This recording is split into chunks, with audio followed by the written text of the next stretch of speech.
Stadium అంటేనే మట్టితో నిండిపోయిన మైదానం కాదు, ఎందరో క్రీడాకారులకి రెక్కల్నిచ్చే, వారి కళలకి రెక్కల్నిచ్చే ఒక దేవాలయంగా మనం భావించవచ్చు.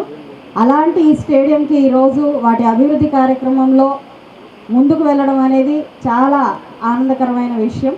మరి బీఆర్ స్టేడియం గురించి, వాటి చరిత్ర గురించి పెద్దలు ఎందరో చెప్పారు.